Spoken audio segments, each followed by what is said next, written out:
Ladies and gentlemen, boys and girls, little children, dogs and cats, it has been a minute. It's been a long time coming. It's been a And I long. know, change gonna come. I finally wrangled both cats in, and I'm talking about Dr. Ajamu 11 PhD CFP and all those other things, TLC and OPP. We ain't down with it, but some people are.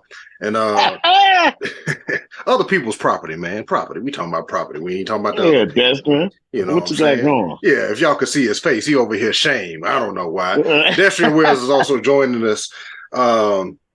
And eventually we'll get our fourth member on, Miss Alicia Brandon. We're gonna officially bring her on one of these days. But you know, at this point, She it's out HBCU pets right now. exactly. So shout out to HBCU Pets. This opening montage is being brought to you by HBCU Pets. Go check them out, hbcupets.com. And also unofficially being brought to you by the new smash hit on Netflix, written, directed, and produced by my partner, Joel Taylor. It's They Clone Tyrone. Go peep that out. Back one more time for him. But how in the hell have you gentlemen been doing? It's been a minute. I checked the records and we have not recorded since April. That's ridiculous. Y'all lie. Sight for sore eyes and ears, man. It's good to be with you. I forgot both of y'all was black for a minute, but that's another story. Well, hey, man. Because he watched They Clone Tyrone. Hey, look, I don't even know if this the real y'all right now. Both of y'all went on international trips. Look, we'll see. I'll ask a series of specific questions to get real answers sooner or later. There you go. That's the only way you go. No, get security questions in there. You've been implanted with unique memories. But hey, in true Brethren fashion, I'm gonna go ahead and start this toast now, just because this conversation is gonna be easy.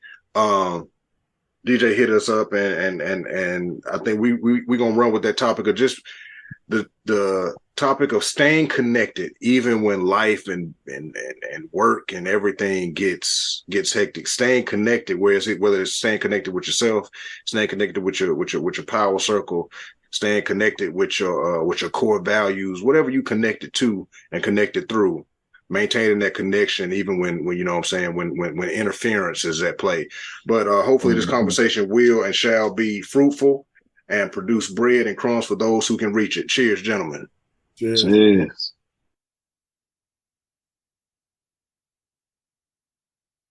He's a cork in my shot. Yes, indeed. But like I said, it's been April since we recorded, but obviously, because we don't do this for show, we do communicate with each other. But I will say specifically, it has been a struggle to even maintain that basic connection for a while, because we run this gambit of May to July where we all got kids, obviously, so summer school is out, and then we ran this gambit of anniversaries, birthdays, all kinds of different milestones and stuff was happening all at once. And it was just like, but yeah, Mother's Day, Father's Day, 4th of July, Memorial Day. All the travel in between. So, and everything in between. And so it has been slightly, a slight bit of a struggle to maintain, the basic connection. And for me, it may be an old school mentality of what's been embedded in me, but I don't consider, text messaging is cool, but for me, especially with like you all, because y'all are, that level or that tier of friendship and family for me, where it's like I need to hear or see or both, a combination of both on a regular basis versus just as the grandmother would say, I need to put eyes on you. Exactly. I need to put eyes on you or hear your voice. So, when the kidnappers call, the first thing for proof of life is whispering. You. And you need to tell me a secret phrase. What's your favorite color? Okay, all right, I know it's you. Like that Tummy in the Closet phone call where where he's like, they got me. And that dude said, you better shut your mouth. They're going to kill your ass. But yeah, so it's been a struggle, but in terms of how things have gone, we go around the horn, because I know that y'all have been good, but the people don't know that y'all have been good. Yeah. So just how has life been since we've taken this unofficial hiatus? because we, you know what I'm saying, we'll go ahead and label as that, because I don't think any of us thought that it would be this long in between recordings. Well, go ahead, Doc. I think I was gonna say the other part of it is, just so folks know, we talk. And so we have had Saturday or Sunday mornings where we just get on and have a 3-way phone conversation. And realize I think we probably should have recorded it, right? Because that's the thing. And so sometimes it's just as simple as, what y'all got on the grill type deals. True. So we've had several of those. Yeah. And it doesn't seem like we should talk about it or record it at least. But at the end of the day, it always ends up trailing into talk about lives, talk about what it is that we're trying to do business wise, whether it's the fact that, I'm going to be seeing clients soon, the fact that we got, different apps on the horizon, the fact that y'all got a couple books out a piece, I'm developing new presentations. I'm dropping these things that out there that we're doing, right? Because we're doing work.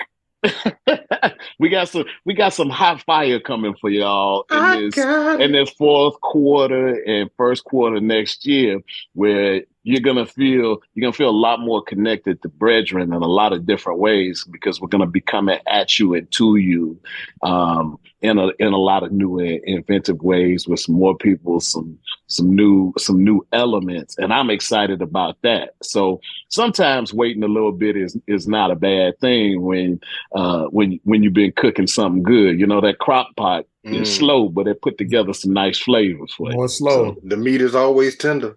The meat is always tender for the crock pot. Awesome. A pinch of seasoning goes a long way when you're cooking for a while. So, man, just to expound on what Doc said, man, it has been a while since we recorded, but I don't feel like we've ever been disconnected, because the true essence of a brotherhood and a bond is the ability to not talk but understand, right? And so when you pick up that phone and you make that call, and on the receiving end is a person that's willing to meet you where you are. And I think that's something that we as a culture, we need to get accustomed to as well, because life definitely gets busy, right? And work takes you to another place. And just because someone has not called doesn't mean that they didn't think about you, that they're not aware of what you're going through. It's just that sometimes life takes off and the circumstances don't allow for the standard operating procedure to kick in. Then it's about the relationship at that point. What type of relationship have you built with a person that they trust you enough that you're there for them if you need them? So, case in point, we hadn't been able to connect live for a minute. I was just in Dallas last week. Who pulled up on me as soon as I got out of the airport? Dr. Lovin. He's like, "Oh man, you landed in Dallas? I'm outside with you, brother. I'm coming to have dinner with you. Let's catch up. Let's do this." Not only did he do that, the following day, he goes to the grocery store and I get a call and he's like, "Hey, you want to come beat this heat? Come jump in this Olympic-sized pool that I have. And I got this chicken and these sausages and these ribs on this grill. Say less." So it's really about relationships and connectivity, because I could have been met with the opposite energy. I could have been met with, "Well, I ain't seen you and I ain't heard from you and I ain't this and I ain't that."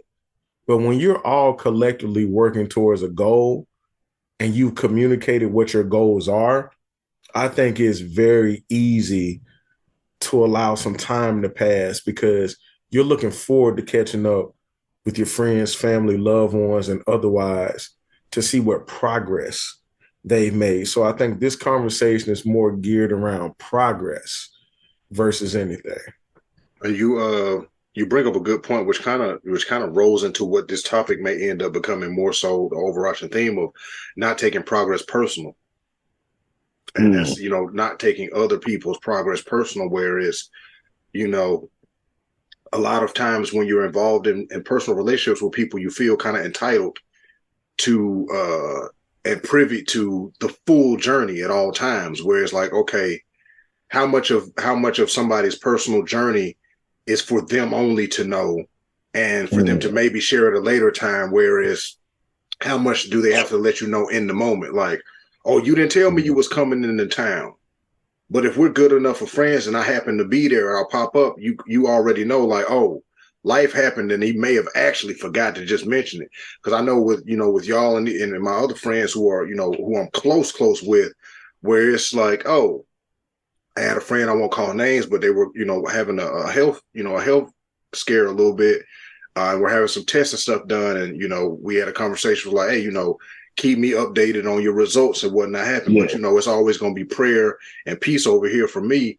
And I knew what the deadline was. I knew the results were supposed to come in on a certain day, and we talk almost every other day or 2 or 3 times a week. And then it got talking to him the other day, and I was like, did you ever get your results? It's like, yeah, I thought I told you about them. Like, no, I don't remember. It's like, yeah, everything was fine, whatever. And I was like, okay, that's good. But it wasn't a reaction from me like, how dare you not tell me and da-da-da-da. Because I mean, obviously I'm still, not worrying to the point like obsessed with it. But when it like, oh yeah, that's right. There's something, okay, should I be worried at what's going on? What's the next? But I could have, I think a lot of people may meet that situation like, oh, you got me worried. Da-da-da. It's like, but that's that real connection where you understand like, oh, how the old folks say, charge it to my head and not my heart. Yeah, man. I think that's important, man. I mean, love is about showing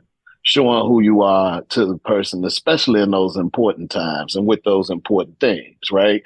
And so, yeah, you concerned. He was concerned about a health issue.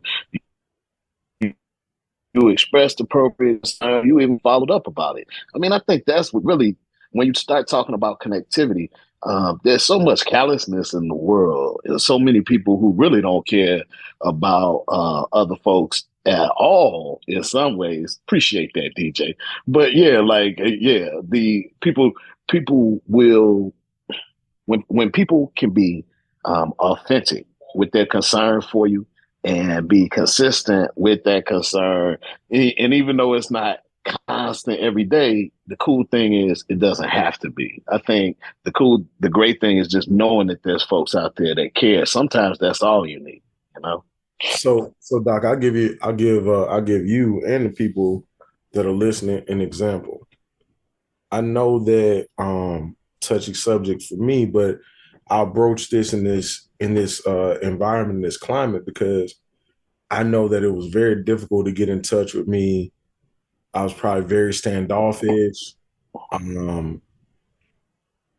We did an episode while all this was going down, but it took y'all specifically, because of the relationship that we have and the closeness and the bond. Like, hey man, why don't we do something for the people? But you guys really weren't doing anything for the people. We did a Facebook Live episode.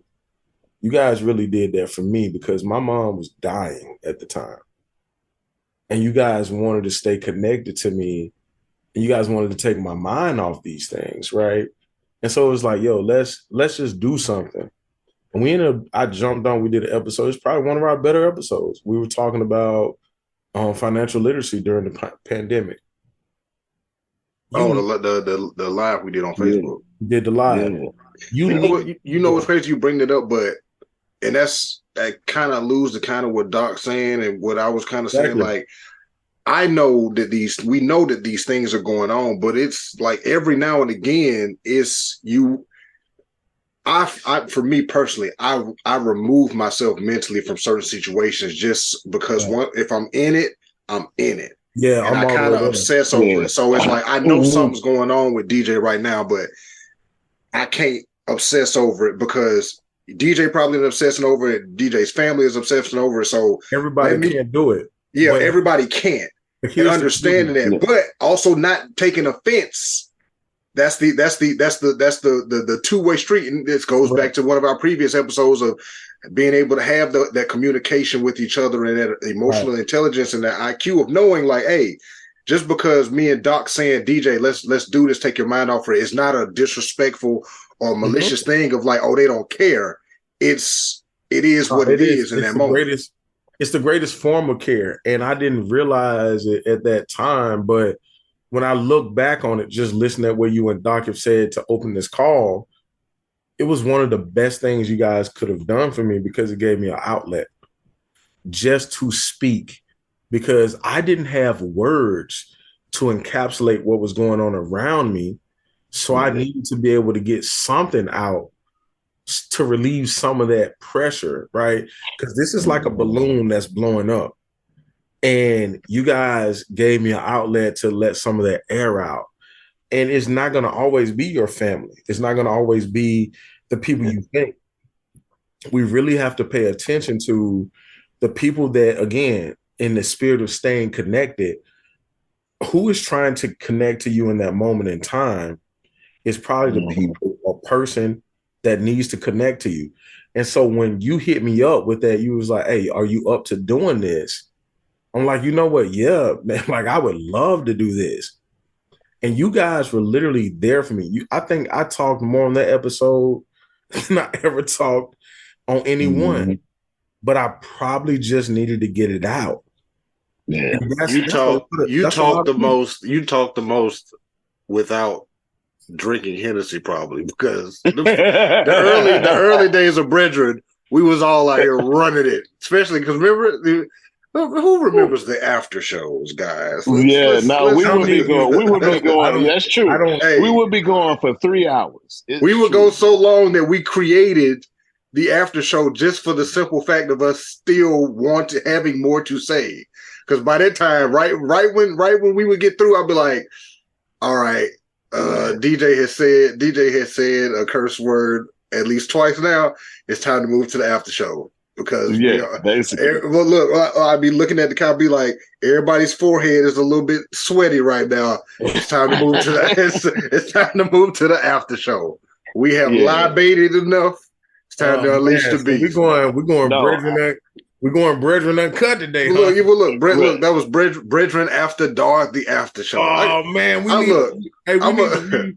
We need to repurpose all the after shows. Because there is. I want to say maybe episode 9. Episode 9 is and see if we can get After Dark cleared as a sample. Episode 9, I think, is the most listened to episode of all.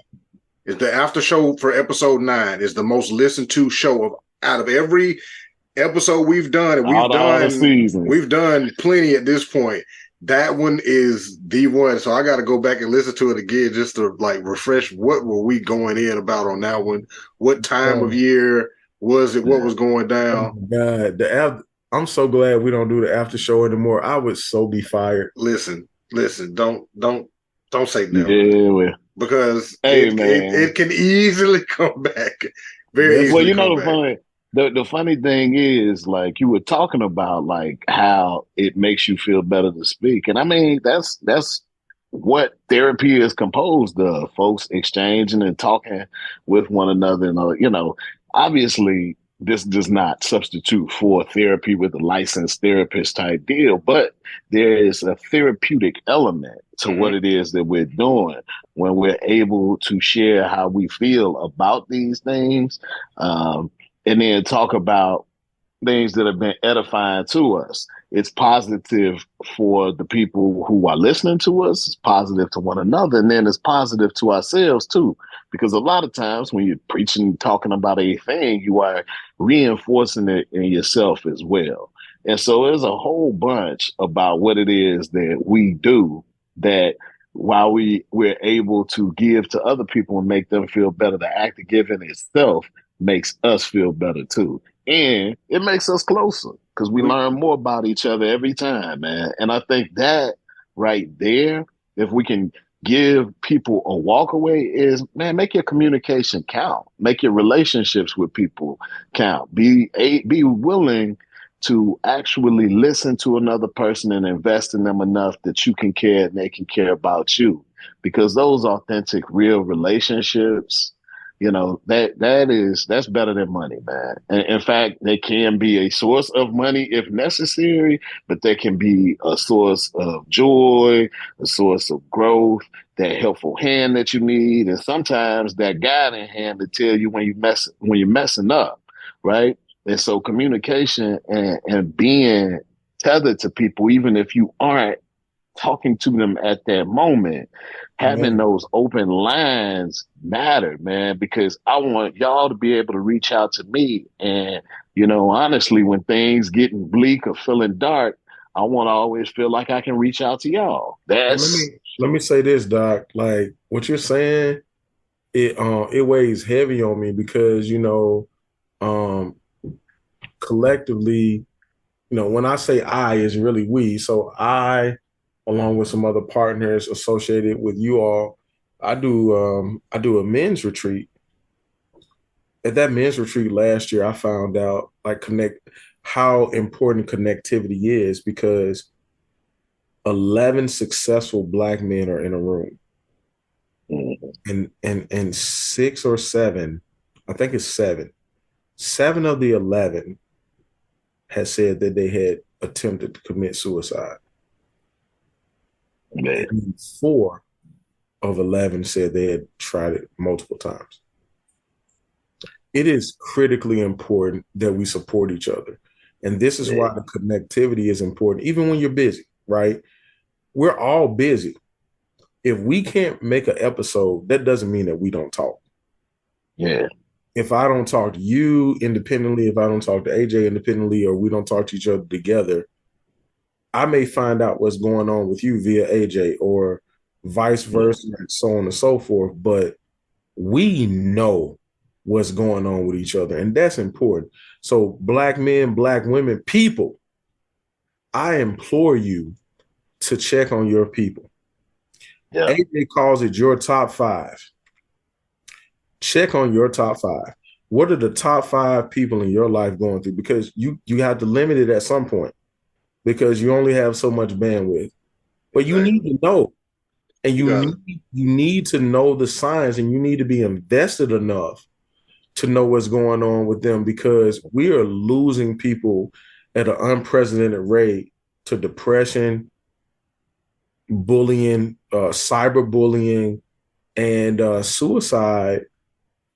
And sometimes it's a lack of love, and sometimes it may be a mental thing, but man, where's the love? Like, it should never be a lack of love, right? And I mean, if you out there struggling, we got some love over here for you. Come over here and get some of this. Like, love flows freely and abundantly, man.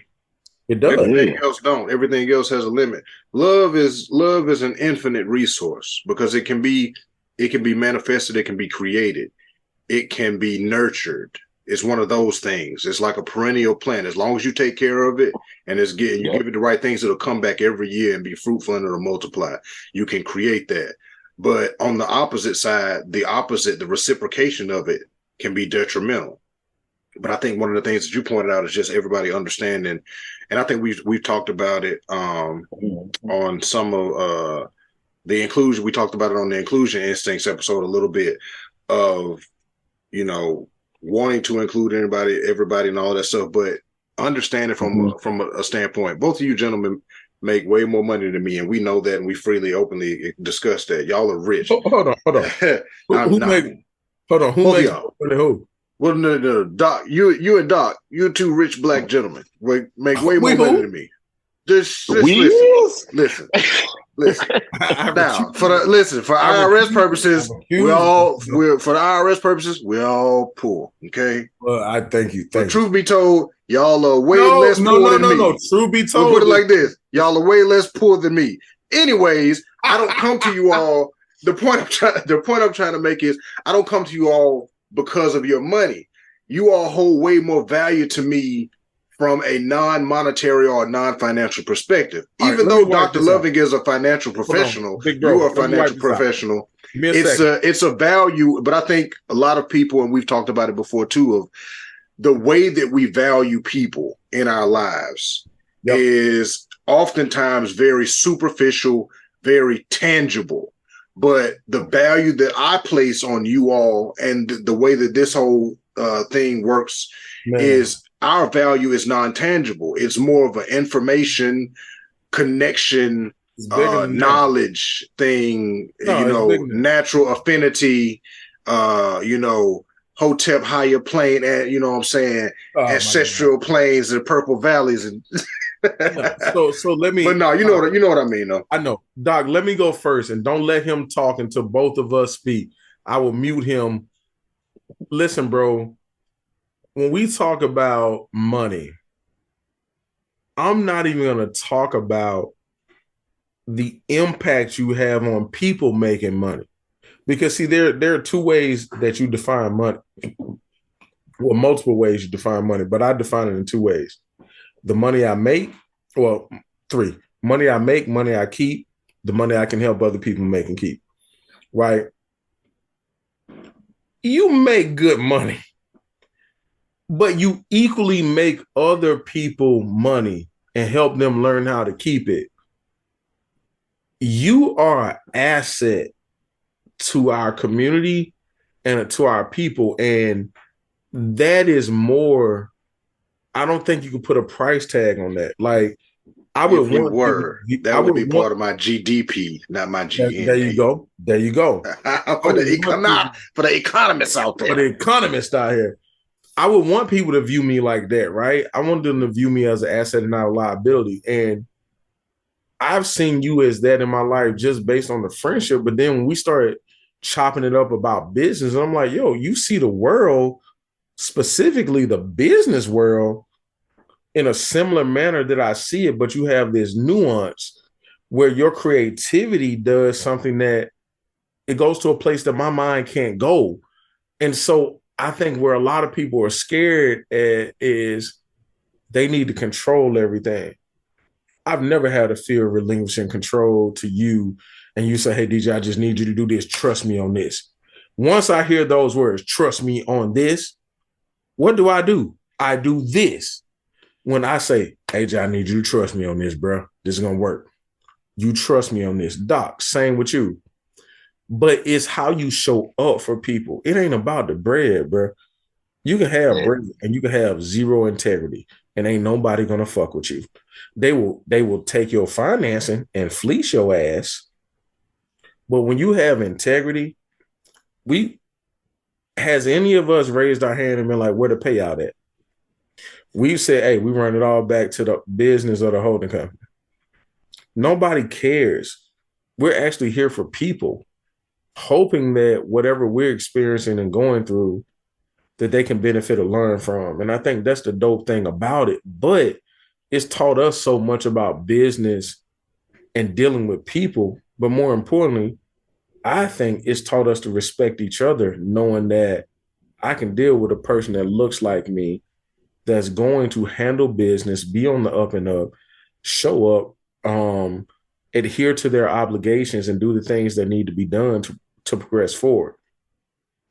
Real quick, Gratifying feeling. I literally have that conversation with my dad not too long ago because oftentimes when the conversation of business comes about, especially in the Black community, it's a lot of disconnect, and it has a lot to do with communication.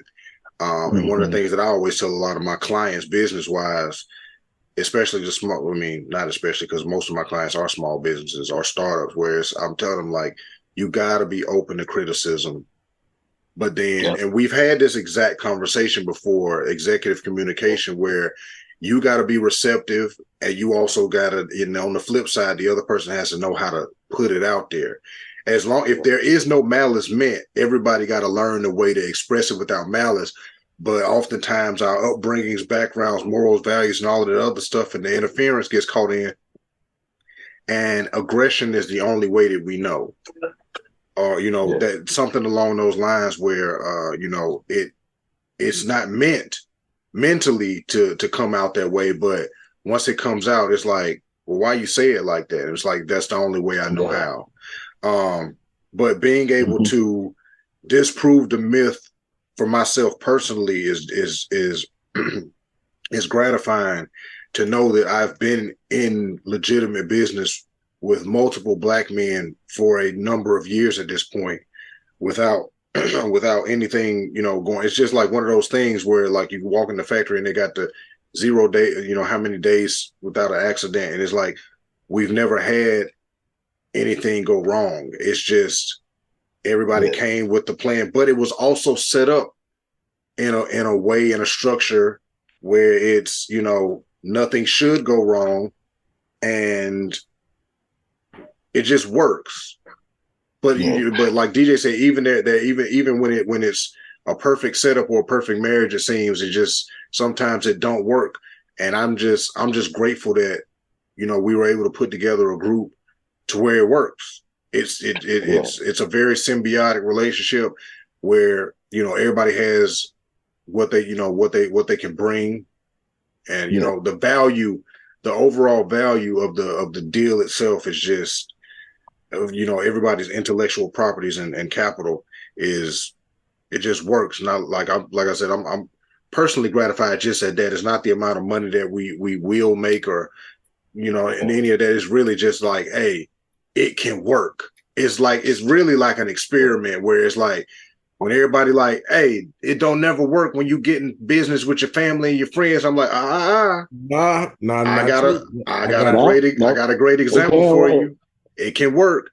And here's the way that you probably can make it work. Let's review why it didn't.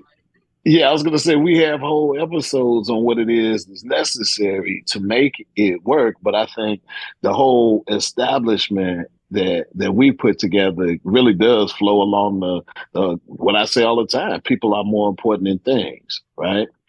And so for us, it is, we are the people who are, we are attached to one another. Like we are looking out for one another. And when we talk about value, it's certainly not about how much money we're making in income. It's more like we are the assets that we are to one another, and the future associated with them brings about potential for infinite amounts of lines of income. AJ, you are probably one of the most tech savvy people that I know in general. And it's not like you just understand it. You take the technology and you figure out, okay, how can I use this to help my people, to help other people, to actually make money off of it. And then you come immediately to us and show us how to do it. And then we're able to start leveraging that and be more impactful. We make each other better. And that's my point. It's like the value that you perceive out there isn't necessarily just based on the inherent talking, the inherent skills of any one of us, as much as it is the confluence of what it is that we all do for and with one another in concert with what it is that we individually bring. But my abilities are not bounded by what I can do, because I am close friends with Destrian and AJ, who can do additional things that amplify my abilities and my power, because I have access to y'all, and y'all the same way with me. So it really is a special thing. You know why I think like this is because I watched the Power Rangers and Captain Planet, where everybody individually was cool. Like everybody individually was good on their own, but when they got together, when the Power Rangers made the Megazord, and when the Captain Planet kids put them rings together, bro, they was unstoppable. There you go. Outkast, UGK, individually, they were all great rappers, but together, oh man. And it's fun. It's fun to think about it that way, man, because Destrin alluded to how destructive loneliness can be. And I think it's important for a person to be able to be alone from time to time. But when you get mired in the feeling and desperation of loneliness, this is why you have the numbers that we have as Black men. You have, in terms of our leading cause of death being homicide, and then the second leading cause of death of young Black men being suicide, right? Because they don't feel like they have connectivity to anyone. They don't feel like they have someone they can talk to.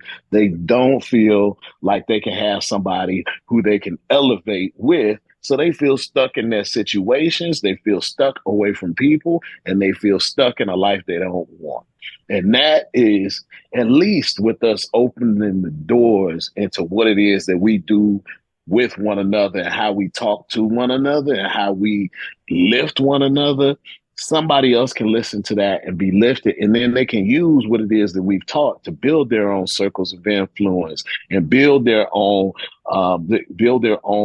folks that they are working with and loving on and understand are important to them and create community in ways that matter, because that is a lot of what we're suffering from, is that lack of community and communion with one another. Well, see, that's a big word that you use, the word suffering, because I think that people who are suffering, they don't know that they are. And that's an undiagnosed disease. Like, we're so used to suffering is normal in our community. And we don't acknowledge it. Well, we don't have nothing to eat today. That's just today. That's suffering. Well, we don't have air and it's 110 degrees outside. Suffering. In the African American, in the Black community, we tend to marginalize the conditions in which people have to exist. That doesn't happen in any other community the way it happens in ours. And I apologize to anyone who thinks that I'm overlooking them. I can only speak on the existence that I've had based on what I know. I think that more progressively, classism, wageism, ageism is becoming the replacement for racism. And we're doing those things. And I say we, because the more money we make, the more comfortable we are, the less likely we are to understand the plight of someone else. And that's just how life goes. So you have to make a concerted effort to be available to understand those things. And you have to be connected to people that are going through those things. So if the only people I talk to you about are AJ and Dr. Loving, AJ's air is working fine. Dr. Loving has an Olympic pool. I'm just trying to figure out life over here. Whatever, man. No. You both of you stop. Shut man up. Has 3 floors. Stop. Just stop. 3 actual floors. So not talking about a garage at the bottom. It's a whole room down there, the bathroom. I'm just trying to figure out life over here. Hey, we all are. But that's the beautiful thing about it is that we as a group collectively figure out life together, because we know that we have the freedom, and it is a freedom and a privilege to, when life starts lifing, we are comfortable enough to communicate with each other, and whether it be individually or group. So AJ, you make a great point. But that's the thing. Like, I am trying to understand, and I would want, this is where I think this is an episode, I want the most feedback from here. How do we have a conversation about reaching back or reaching out to people who need help that don't have it? Because we have a purpose and a goal. Like, we need to be trying to save lives, because people are really struggling at a rate that's unprecedented. It's just different. If we went back, for those of you who can understand 2008, the world was on fire. It's worse than 2008 right now, but people don't feel it because they make slightly more money. They had a raise based on inflation or whatever, but the world is on fire. Now, you can see it 2 ways. It's either an opportunity for you and your family to position yourself, or you could be taken advantage of. There's no in between.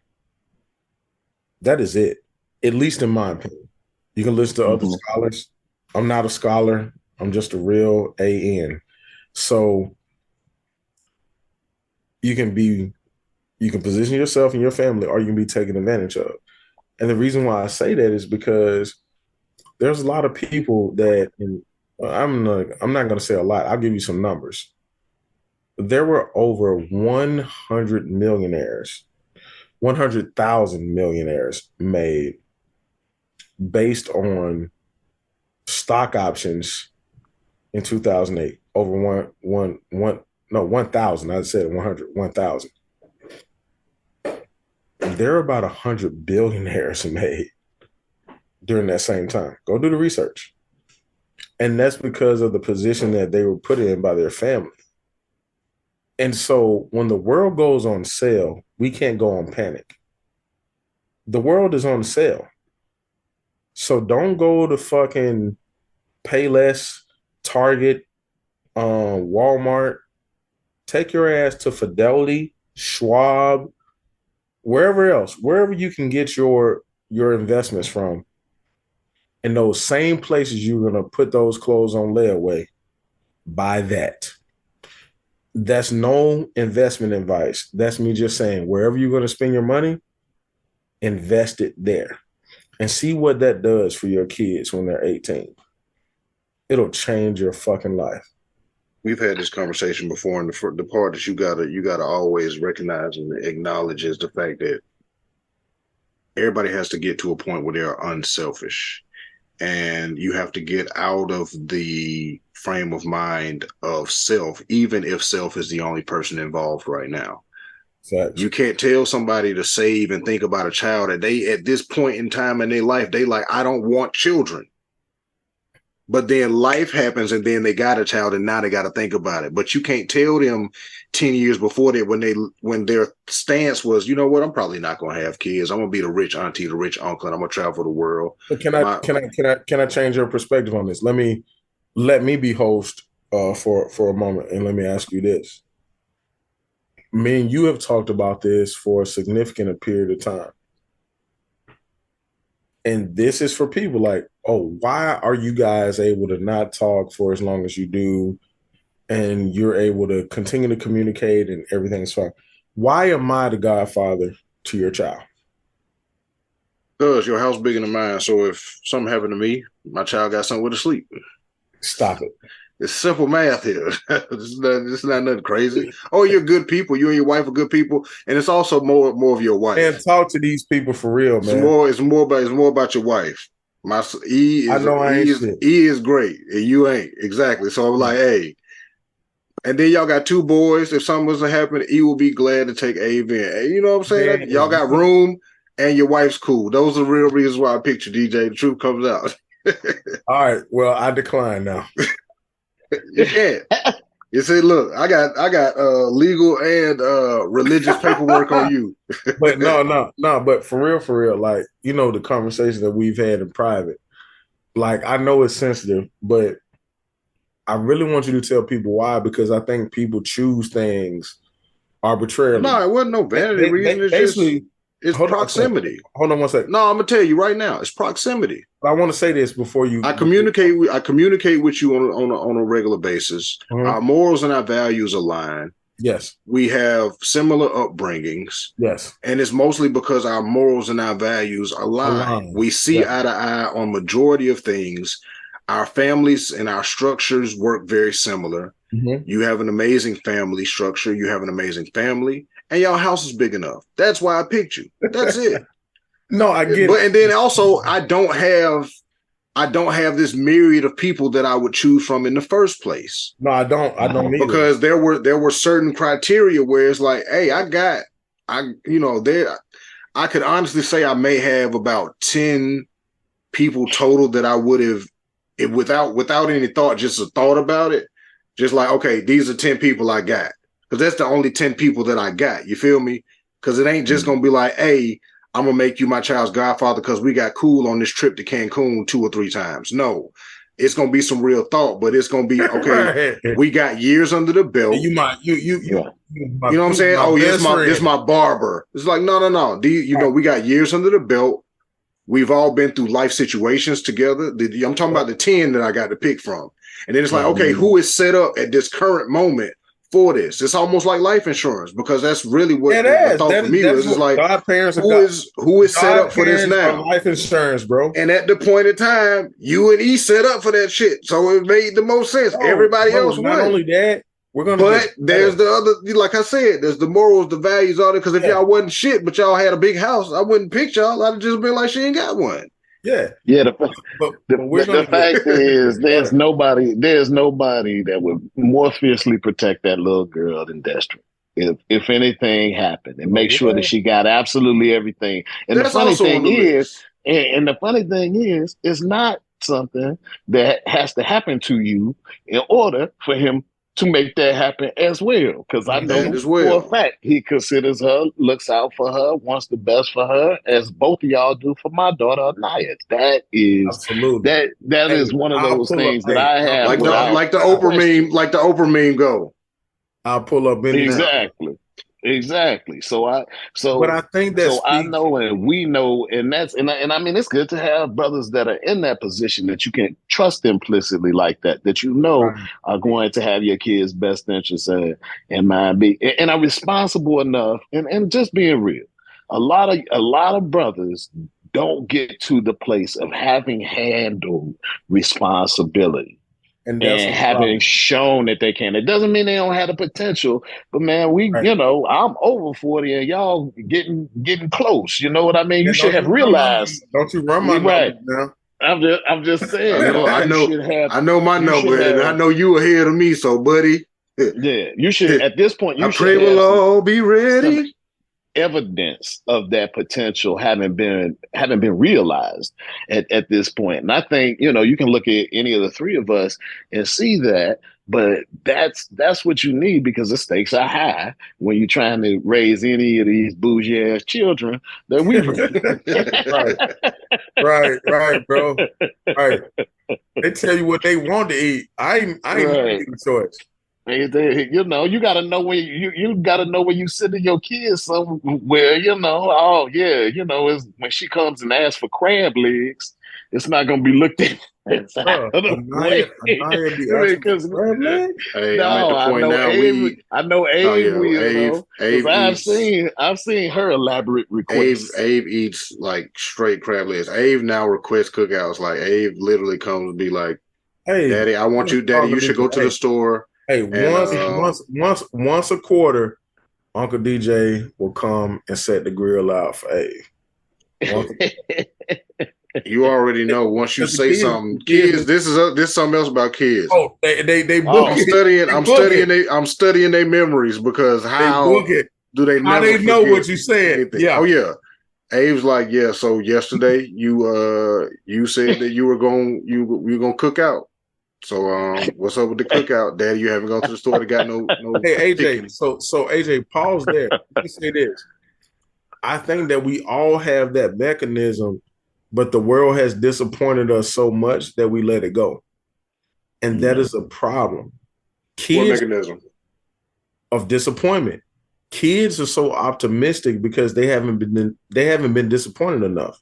But they're devastated by I know. excuse me, they're devastated by simple disappointment. Just a But that's simple one of the no. conversations I had with Ava about expectations though, because disappointment has a lot to do with your expectations. And I think for adults, most of us have dimmed down our expectations of things because of the dire straits. I think we need to raise them, right? I think we need to raise them. We need to be childlike in our expectations. And I'm saying this and my wife can hear me. I want my wife to be childlike in her expectations of me. Nah. Be careful. No, I do. I do. Challenge me to say yes versus expecting me to say no. But the challenge to say yes, I'm with you on that. Yeah, the challenge in saying yes is communication. So now you open a dialogue, right? And it's the same with our kids. Our kids are so accustomed to us saying yes. It's turnkey. When I tell Dallas no, he's like, oh my God, why did you tell me no? I'm like, bro, you could deal with a simple no. You can't take your NASCAR to school today, but you have a fucking Hot Pocket, a bag of chicken, Lunchable, Capri Sun, a bottle of water, 3 Oreos. Bro, you have a king's feast. But on the flip side of that, I would implore everybody to have that childlike persistence of not accepting no on the first go, like a child. I agree. Whereas, like you say, Dallas, you can't do it, and he's gonna come to hit you. First off, he's gonna be like, but hold why? on, we have to. But and then he's gonna hit you with the, but daddy, this. AJ, right there. We have to train our kids to do that, and then we have to teach them to respectfully do that. So one of the things that we do with Dallas get to question anything he wants, but he has to have a reason why he's questioning it. And if you don't, good night, sir, go to bed. But when he goes to school, they don't know that. So now I have two conundrums, right? Dallas go to school. Let me tell you what it did to me. Hey, Dallas, can you go get me a bottle of water? Why would I do that? I mean, I asked you to go get me a bottle of water. Why wouldn't you do it? He goes, how does that benefit me? He's right. But he's right. So I'm going to get mad at him for critically thinking to be like, wait, I'm going to go get this man a bottle of water and hand it to him. He's going to drink it. I get none. How does that benefit me? No, you know, it becomes an explanation of the value and benefits of you being his father. Because I took you to McDonald's the last time you went. If you ever want to go again, you're gonna go run me that bottle of water. That's a tax you pay to live in this house. No, it ain't that. Because here's the thing. You know what I got when I grew up? Take your ass. That's it. Take your ass and get that bottle of water because I told you to go get it. Yeah, but I'm just saying there's a more diplomatic approach. Hey, listen. That's reserved for the utmost disrespect. Because I need him to know when I do that, the next step is not going to be talking. As Stephen A. Smith would say, it's not going to be talking. But when I say, hey, Dallas, come here. The reason why I want you to go get that for me is because I'm taking care of your brother right now. And if you go in there and get that for me, and you're helping me take care of your brother, and I would do the same thing for you. Can you go get that bottle of water for me? What's wrong with me helping him understand how to rationalize things so he's a better thinker? Man, that works long as I'm not around because I'm going to tell Dallas it's a setup. Because now he's better equipped to deal with your daughters if he mates with them. I was gonna say my, and I think that's really important, right? Raising a person who thinks through things like DJ made it sound like we was doing animal studies. He was like, with your daughters, if they mates with them. Like, wait a minute, you gonna get out of here with that Jane Goodall? Well, yeah, you did with that Jane Goodall theory. These ain't no asshole, bro. Nah, you're an asshole. This man over here, Steve Irwin. It's Stephen A. Man, Dr. Lovin is trying to talk. Be quiet while the PhD talk. No, my point was this. Like, so many people say, I'm not explaining stuff to a kid. I don't want to explain myself. I think it's important, especially if you're trying to cultivate leadership in your kid. And I'll say this about all three of us. As fathers, we have, I would say, what some would call more lax styles in terms of discipline, as though in that we don't be beating the snot out of our kids like I see some folks do. We had a pure disadvantage. We got daughters. Well, yeah, we had a pure disadvantage of having daughters, but even DJ, when he's talking, he talks to these young men because they need to know that as a man, having power and being able to use that power responsibly is not about you always putting your hands on somebody or physically intimidating imposing them your will in order. Exactly. We think through things as men. We are level-headed as men. We understand and manage our emotions as men so that we can be effective leaders. That's table stakes. And Doc, if someone is going to entrust you to lead their life, you have to be stable. Exactly. You can't be out all that mercurial madness where you just flying off the handle at everything that a person says. And it goes back to what we're talking about right now. That's why it's important to have this type of group. If I'm about to fly off the handle, I should be able to call Doc and go, bro, man, this has pissed me the hell off. Hey, bro, I understand. However, right. If your friend doesn't have a however for you, that ain't your goddamn friend. Well, there needs to be a however in there to say, I heard what you said, however, because they're saving you from something, right? Man, get your cuss words out with me. Go ahead and say all of the foul stuff you wanted to say. When you go home, when you get ready to talk to her, or when you get ready to talk to your boss, now you can be constructive. Because you got all of the fire out, you said what you needed to say. Right. Communication can help you in terms of just processing the energy that's necessary to get through something unpleasant. Today is a testament. Let me tell you what I learned. Communication is healing. It's not just a testament; it's healing. communication is the piece that we miss in the community that we're in to heal each other. We go and talk to everybody else about healing, and we talk and we talk, we talk, we talk, we talk. The practice of healing is communication. Yeah. I had a conversation with my wife today, that was healing in nature. She heard what I said. She reiterated what I said. And she came to me in a way that expressed that she saw me. There's nothing I wouldn't do for that. I run through a brick wall for that. I go lay down my life for that. Most men would. But I think what ultimately happens is we get in competition instead of collaboration. No. And we need to be in collaboration versus competition, because competition has no benefit for us, but collaboration offers the highest level of relationship and intimacy that we could ever explore. We addressed that. We talked about collaborative competition because that's what we do. You need both. You need a healthy balance. One thing that I've learned in my hotepness is no, because I'll dive off into some shit and then I'll pull myself back where it's like, I ain't finna go out here and just eat jackfruit for the rest of my life, because I love me a good steak and some bacon. You dig? Right. I ain't putting down the swine. You know what I'm saying? I'm not finna just drink water and eat. Oh my God. And pray to the moon and all of that. But I'm gonna go delve. I'm gonna go, I'm gonna go outside and enjoy nature. I'm gonna ground myself, take my shoes off a couple of times. I'm attracted to water, and I know that. But it's like, your avatar. You need the balance, the yin and yang of life. You have to have a little bit of both. Like there would be no light without darkness. Don't run past that question. What? I'm an avatar? I could be. I might be a clone. Who knows? We don't know what happened in the time that we don't talk to each other. Hey, every day I wake up. Jules got to run it back.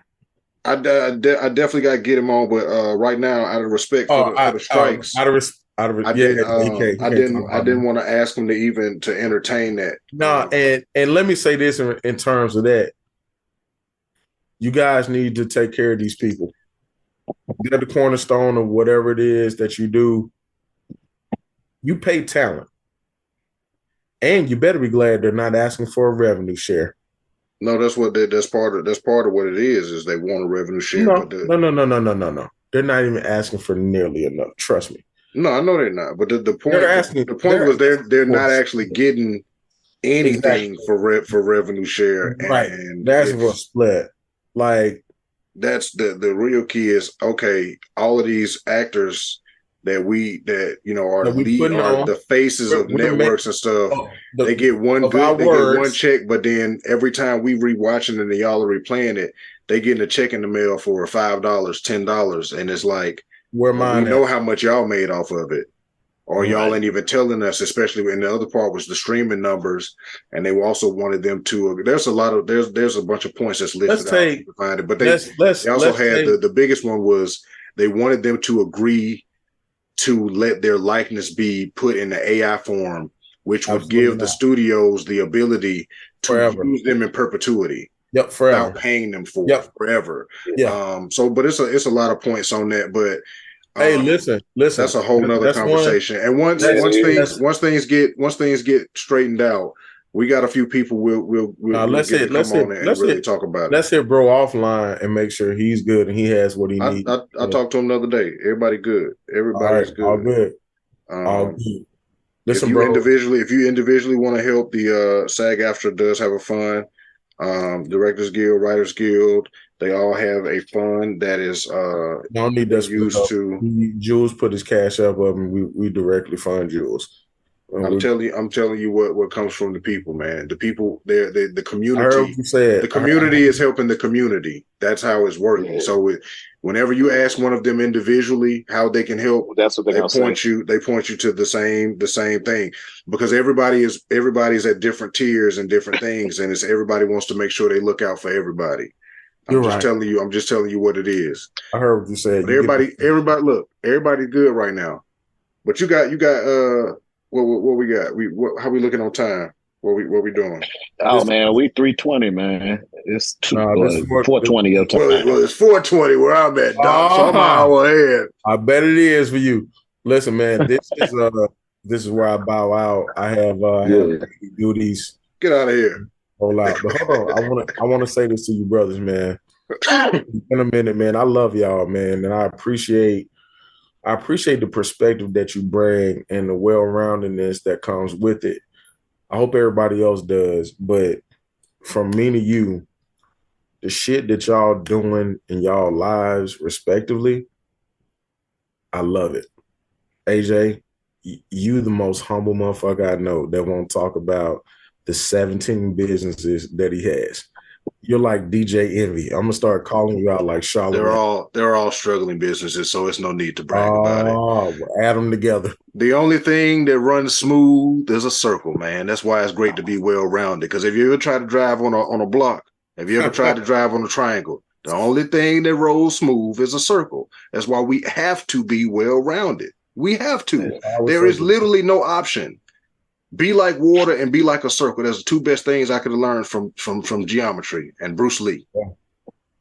Yeah, you got to be flexible. You got to be able to move. You got to be able to adapt. But key that I think has been such a key for us, and I like that it organically always comes out, is the fact that communication is literally the thing. yes. And it sounds so cliche because everybody does it, but it's like the time that we spend studying communication. Like I've literally started going down rabbit holes and a little bit of my self research of the papers and the writings of Booker T. Washington, and just understanding how people communicated in different times of life, where it's like they was out here getting money, and their language was simple yet eloquent. Where it was just like, "Hey, we need help, and you the person that can help me, and whatever we need to do to make this work, let us know because we are willing and able to work." And the communication had a level of the communication has successful communication. I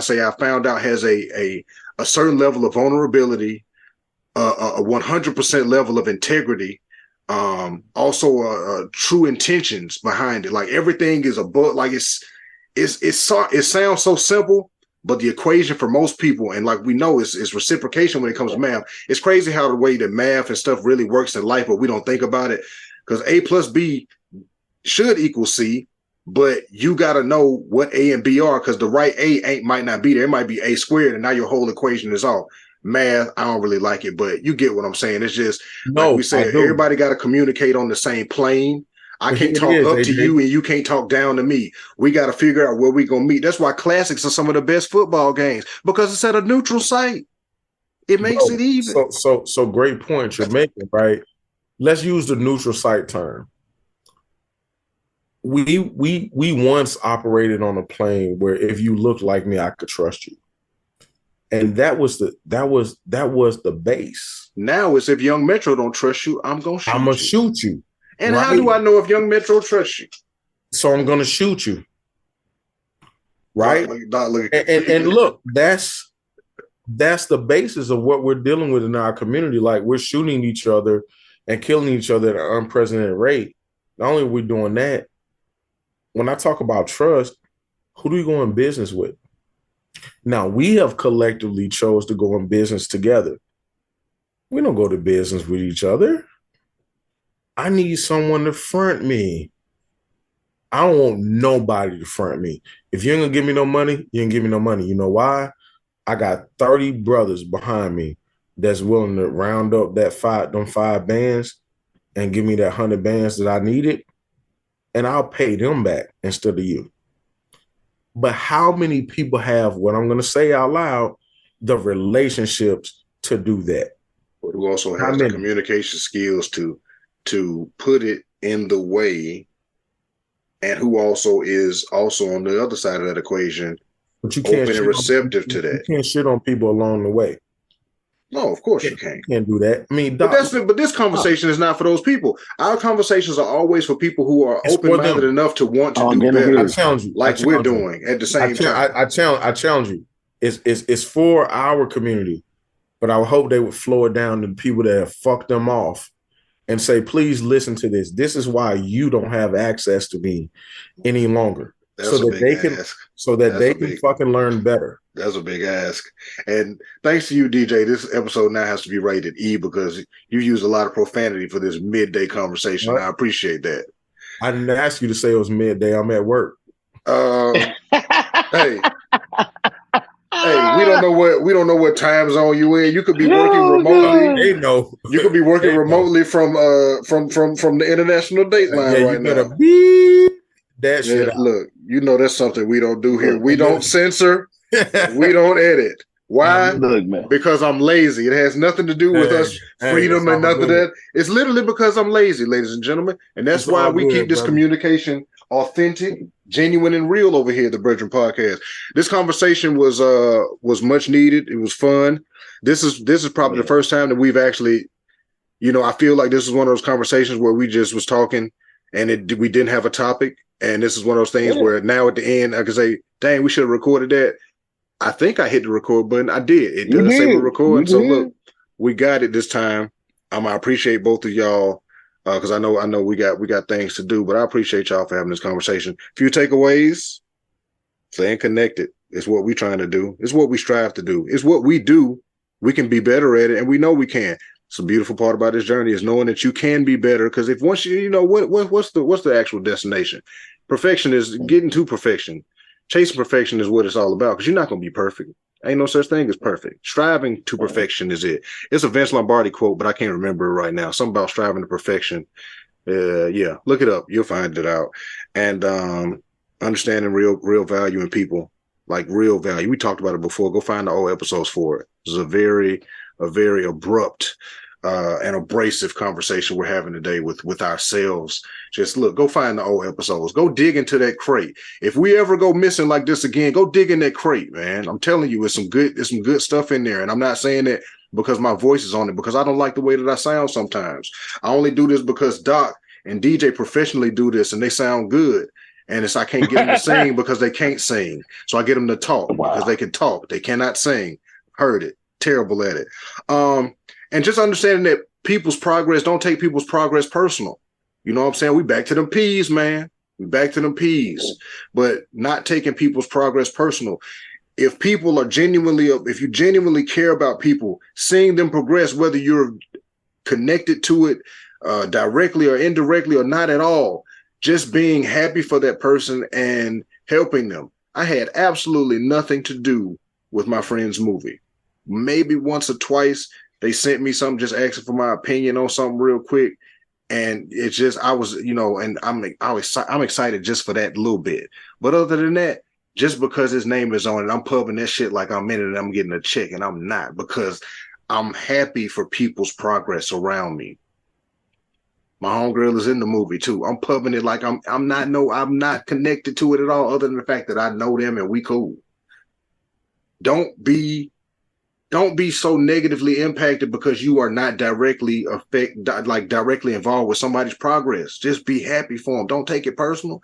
If people get life in and then you don't talk to them, and then the saying where people are like, hey, you got them friends where you could just pick up like nothing ever happened and it don't matter how long y'all talk. Those relationships you need to nurture, man. I'm telling you right now. Those relationships, the people that you don't talk to but once a month, but when y'all talk, y'all have an hour, 2 hour long conversation, and it's impactful to your emotions where you like, damn, that felt good. Do a little bit more of that. Do a little bit more. Yes, sir. Do a little bit more of that. And I guarantee you, your mood will change. Your communication will be affected in a positive way. That's all I got to say. I know we normally go y'all and me. I just wanted to go ahead and get that off my chest.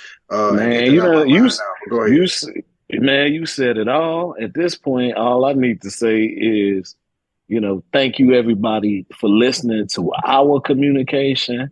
We will be communicating with you more and in different ways and with new flavors and perspectives, and really trying to bring as much of us and the good things that we can do to y'all. And we know that you all are returning that same energy to us because we get it back and we enjoy it. And that exchange is far more valuable than anything money could provide. So thank you. And thank you, gentlemen, for allowing us to go as deep as we go. I appreciate it. And I love you both. You can't do nothing about it either. Ah. He said it. He said it before I can say it. God damn it, I love you. Go ahead, Dexter. Man, I ain't got nothing because I'm just gonna do some Wale, so we can let it happen. All right, ladies and gentlemen, thank you again for tuning in and listening. Hopefully something you took something from this. Like we say at the beginning of every episode, it's we trying to break bread with you. And that bread is bread is sustenance to life. And if you don't know the real meaning of bread, look that up too. I ain't gonna tell you right now. It's a very abrasive and aggressive conversation to get you to get up and do something. Because life gonna life. And it ain't no need of sitting there on the sideline crying about it. I tell my daughter all the time, pouting ain't gonna fix it. Whining ain't gonna fix it. So gather your emotions and get yourself together. Emotions are fine, but you know what I'm saying?